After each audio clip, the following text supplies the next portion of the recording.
Hey there. Anyway, hi.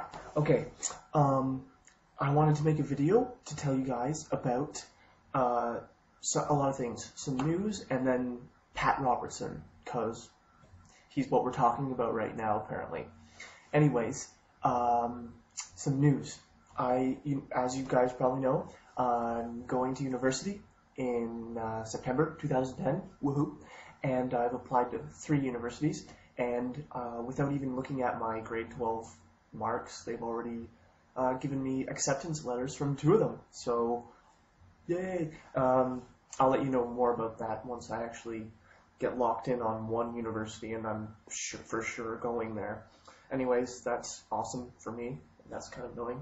Anyway, whatever, I'll just ignore it, and you shall too. Anyway, I had to do a presentation today in my class of world issues class, and my world issue was religious fundamentalism. It was like half an hour long, and I got to rip on religion, which was fun, from Marx too. But I kept it very wishy-washy. I had to be nice so that I wouldn't offend people, because then he'd tell me to stop doing the presentation, but it was still fun. Eventually in philosophy class, I'll be getting to do a thesis defense on Bertrand Russell's Why I'm Not a Christian, so I'll tell you guys more about how that goes when we get to it. And the free thinker group that I'm a part of, by the end of this month, they're going to be having one of the guys from our group do a presentation on astronomy, and they're going to bring in a special guest to talk about astrology, and they're going to like debate each other over the merits of astrology, and it's going to be awesome. And I think that's it. So now Pat Robertson. I'm going to say something that I don't think anybody else has said this yet. Pat Robertson makes perfect sense. I know you're thinking, what the fuck? Now, let me explain. Pat Robertson makes perfect sense to himself and to anybody that believes the Bible as fundamentally as he does. If you take it just from what it says, you can defend what he thinks. Here's why. Whenever something bad happens, like Katrina is the biggest example before Haiti, what's going on now, there has to be a reason why this horrible natural disaster happened. God has to be punishing us. We must have done something to deserve this natural disaster. This is because, this God who's so loving, he would never let any gratuitous evil happen to us unless we deserved it as some sort of punishment. Anyways, that's what he thinks this is. In the case of Haiti, he's just pulling shit out of his ass, though, about Napoleon III, even though the Haitian Revolution happened and ended in 1804, which was the year that the first Napoleon became emperor, so it's fucking stupid. Anyway, he has to do this. He has to rationalize this in his head because he can't understand that natural disasters, they just fucking happen. Like, they happen for a reason, naturalistic reasons, but there's no intelligence behind it. There's no tornado man or hurricane man that's responsible for them or that is dishing it out to people that need to have that done to them as a punishment.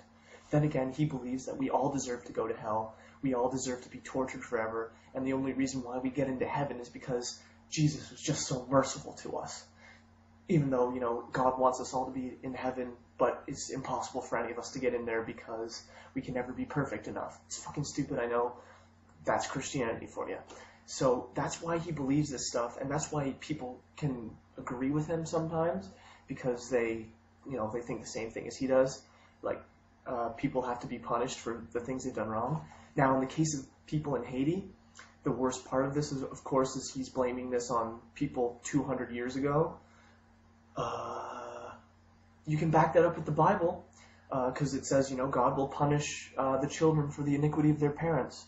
If you use that verse, you can justify this is just, the parent generation where the voodoo practitioners and all those evil people, the people who just wanted to be freed from the oppressive French slave owners, because, that's bad, they're supposed to be enslaved. Then again, of course they are supposed to be enslaved because Pat Robertson is a racist.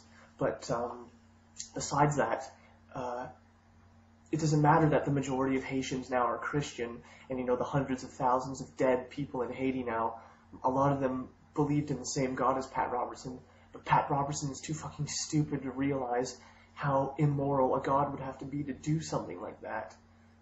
So he's fucking stupid. I'm just waiting for Pat Robertson to die.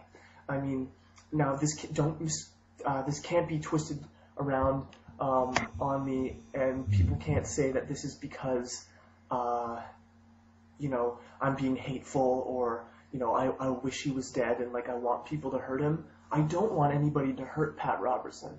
I just want him to die. Like, I want him to not be alive anymore. Just for the simple fact that the world will be a better place without him. The same thing goes for when Jerry Falwell died. Christopher Hitchens said awful things about Jerry Falwell after he died, and all of them were things that Jerry Falwell was guilty of, or the things he deserved it. One of the special quotes was, if you gave Jerry Falwell an enema, you could bury him in a matchbox. The same thing applies to Pat Robertson. Oh yeah, you can be sorry and sympathetic to his family because, it caused them grief that he's dead, and all too bad for them. But Jerry Falwell is an asshole. Now he's just a dead asshole. Same goes for Pat Robertson. He's a big asshole right now. He's gonna still be remembered for being an insane fuckhead when he's dead. So, there you have it. That's all I have to say for now. This has been Schwannerd, contrary to your beliefs and all that jazz. Good night, everybody. Oh, look, it's dark now.